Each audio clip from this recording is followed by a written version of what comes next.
Selamat datang di Pojok Santai. Sebelum Anda mendengarkan audiobook ini, kami menginformasikan bahwa channel ini adalah review audio dari buku yang ada di Indonesia. Untuk membaca keseluruhan buku ini, kami menyarankan membeli buku aslinya di toko buku kesayangan Anda, baik offline maupun online. Keberadaan channel ini dimaksudkan untuk membantu Anda mendapatkan pengetahuan dari buku-buku kesayangan Anda. Jangan lupa untuk subscribe, like, dan komen.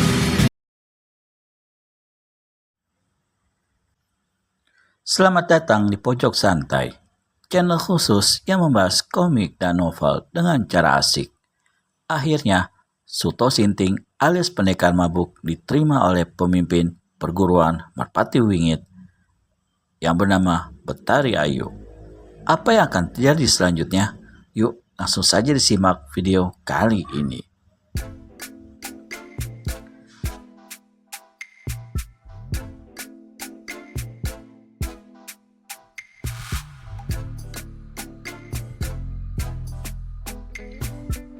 Tapi Betari Ayu tidak mengajak Suto duduk di salah satu bangku tersebut. Ia berjalan menyusuri tanaman rumpun mawar yang beraneka warnanya sambil mengajak Suto bicara. Aku tak sangka kalau akan kedatangan tamu agung hari ini. Sambil Betari Ayu sunggingkan senyum dan menatap indah sekilas. Iya, aku terpaksa datang kemari, kata Suto polos-polos saja. Bagaimana kabar gurumu? Sehat-sehat saja. Kau kenal dengan guruku? Sangat kenal. Hubunganku dengannya cukup baik. Sayang sekali, baru sekarang ini aku mendengar dia punya murid tampan yang gagah dan menawan. Betari Ayu menatap sambil hentikan langkah. Senyumnya kembali mekar bak bunga-bunga di taman, termasuk di taman hatinya. Suto pun pamerkan senyum indahnya. Tapi segera ia meraih bumbung bambu tuaknya dan ia menegak tuak itu beberapa teguk. Ia lakukan hal itu tanpa malu dan sungkan-sungkan. Aku yakin si gila tuak menurunkan semua ilmunya padamu, termasuk kebiasaannya minum tuak dan mabuk, kata Betari Ayu sambil melangkah lagi dengan santainya. Suto mendengarkan tawa mirip orang menggumam, tapi suara tawanya itu cukup lembut menyentuh hati. Aku datang kemari bukan untuk pamer ilmu, juga bukan untuk jualan tuak, kata Suto. Aku ingin bertemu dengan salah satu muridmu yang bernama Selendang Kubur. Langkah kaki berbetis indah itu terhenti. Perempuan berambut panjang dengan ikat kepala tali merah berbintik-bintik kuning emas itu memandang sedikit heran kepada Suto. Apakah kau punya urusan pribadi dengan Selendang Kubur? Iya, jawab Suto. Sangat pribadi? Sangat pribadi. Menyangkut cinta? Oh, bukan. Tampak perempuan berpakaian biru dengan jubah sutra kuning itu menghela napas dengan lega. Ia bagaikan terhindar dari satu ketegangan yang menghimpit hatinya sesaat tadi. Selendang Kubur belum pulang sejak ia muncul Dewi Murka untuk keutus meminta maaf pada gurumu. Apakah dia pergi ke suatu tempat? Aku tak bisa pastikan tempat itu. Mungkin saja dia terpikat seorang lelaki dan pergi bersama lelaki itu. Apakah dia punya kekasih? Di sini sih tidak, tapi di tempat lain mungkin saja. Karena dia seorang perempuan cantik yang tentu saja bisa mempunyai perasaan cinta kepada seorang lelaki. Kurasa kau tahu setiap perempuan punya perasaan tertarik dan jatuh cinta pada seorang lelaki. Aku bisa berkata begitu karena aku pun seorang perempuan yang sama seperti Selendang Kubur, juga punya kekasih di tempat lain.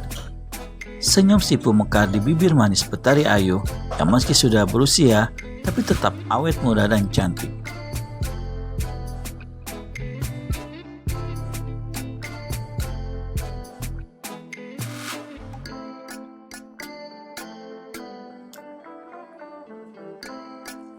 Hanya perempuan berilmu tinggi yang punya ilmu awet muda dan tetap cantik. Suto tahu hal itu dari bibi gurunya, Bidadari Jalang. Betari Ayu memetik setangkai mawar warna ungu, sebuah jenis mawar yang langka ada di setiap tempat. Mawar ungu itu diserahkan pada Suto sambil mendengarkan kata lirinya. Terimalah. Suto tersenyum sambil menerima setangkai mawar ungu. Ia memandangi bunga itu dengan mengagumi warnanya yang bagus. Bau harum mawar itu pun terasa lebih lembut dari mawar lainnya. Terima kasih, Nyai Guru Betari Ayu. Ucap Suto mengutip nama yang didengar dari Kasakusuk tadi.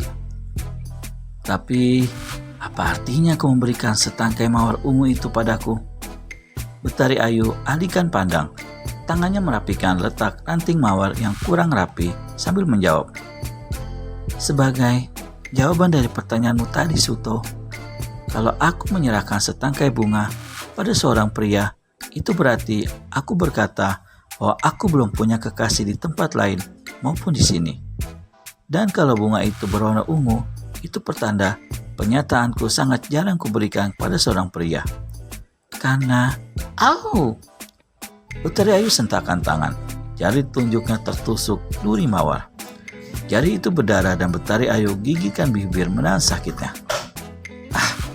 Kurang hati-hati, Nyai, kata Suto seraya raih tangan itu dan menyedot darah yang keluar dari luka di jari telunjuk Betari Ayu. Perbuatan itu dilakukan Suto tanpa ragu-ragu. Dan Betari Ayu tak bisa menolak karena ketika jari itu masuk ke mulut Suto untuk disedot darahnya, yang timbul hanya rasa nikmat di sekujur tubuh Betari Ayu. Rasa nikmat itu tak bisa ditahan sampai akhirnya Betari Ayu desiskan napas lewat mulut dengan mata terbeliak nikmat. Jantungnya kian berdetak cepat dicekam rasa nikmat.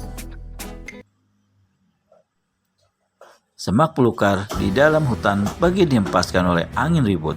Sementara alam berdiam tenang. Hembusan angin sepoi-sepoi menghadirkan semilir segar. Tapi dedaunan belukar itu menjadi rontok dan rubuh bagi dilanda topan sejurus. Kecepatan seseorang berilmu tinggi dalam larinya mampu membuat dedaunan gugur. Kecepatan orang yang berlari ini ternyata masih ditambah lagi kecepatan orang yang mengejar di belakangnya. Napas-napas terengah berat terdengar jelas. Engahan napas itu berhenti ketika orang yang berlari cepat tiba di tepian sungai berbatu-batu terjal. Tubuh kurus bermata cekung dengan rambut panjang acak-acakan itu akhirnya melompat dengan menggunakan ilmu peringan tubuhnya. Trak! Sungai yang lebar itu dilaluinya dengan sekali bersalto hingga di salah satu pucuk batu melenting lagi dan bersatu kembali hingga di batu yang lain. Begitu seterusnya sampai orang kurus kering berjenggot kelabu itu tiba di seberang sungai. Sampai di sana, tubuhnya rubuh juga karena kelelahan. Sementara itu, dari tempat munculnya orang kurus itu, muncul juga orang sedikit gemuk, berkumis tebal dengan cambang tipis. Orang itu bermata kecil agak sipit, namun berkesan bengis. Dia tak lain adalah Datuk Maragadai yang sedang mengejar musuhnya yang kurus kering itu, yang tak lain adalah Cadaspati. Dari seberang sungai, Datuk Maragadai berseru lantang. Cadaspati, kemanapun kau lari, pasti akan kukejar dan kudapatkan. Ingat, kau terluka oleh pukulanku dan tak akan sanggup berlari lebih jauh lagi. Sebaiknya, serahkan saja benda itu padaku, supaya aku bisa menyembuhkan lukamu. Cadaspati yang disangka telah berhasil membawa lari pusaka tuak setan itu hanya menggeram dari tempatnya. Ia mencoba bangkit dengan terhuyung-huyung karena menahan luka. Lalu, ketika ia melihat Datuk Maragadai memetik 2 lembar daun jati muda, mata Cadaspati semakin tegang. 2 lembar daun jati yang masih muda itu dilemparkan ke sungai. Datuk Maragadai segera menggunakan ilmu meringankan tubuhnya dan melompat ke arah daun itu. Kini 2 telapak kakinya berdiri di atas 2 lembar daun jati yang tetap mengambang di air, walau mendapat beban seberat tubuh Datuk Maragadai. Datuk Maragadai sentakkan kaki kanannya dengan kedua tangan mengeras diangkat ke atas. 2 lembar daun jati itu meluncur terbang melintasi sungai dengan membuat tubuh Datuk Maragadai di atasnya. Melihat lawan terbang cepat ke arahnya, Cadaspati mengerahkan sisa tenaganya. Satu tangannya tidak ikut terluka, yaitu tangan kirinya merapat di ketiak dan telapak tangan itu menghadap ke depan. Tangan tersebut dihentikan dengan sebuah teriakan, "Guntur, colok Sukma!" Dari telapak tangan itu meluncur keluar sinar merah membara yang sebenarnya kumpulan dari jarum-jarum yang menyala bara. Ratusan jarum merah itu melesat ke arah Datuk Maragadai. Secepatnya, kaki Datuk Maragadai sentakan diri di atas lembar daun jati, lalu tubuhnya melenting tinggi dan berjungkir balik di angkasa.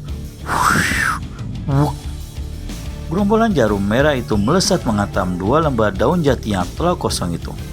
Daun tersebut hanya bergerak sedikit, lalu berubah menjadi serpian kering tak berwarna hijau lagi, melainkan abu-abu. Ilmu gontor colok Sukma milik Cadaspati melesat dengan sia-sia. Sebab, kejap berikutnya, tubuh Datuk Maragadai sudah berdiri di depan Cadaspati dengan berangnya. Bagaimana nasib Cadaspati selanjutnya? Temukan jawabannya di video selanjutnya hanya di channel Pojok Santai. Segera subscribe dan tekan tombol lonceng untuk mendapat notifikasi video terbaru dari kami. Terima kasih dan sampai bertemu kembali.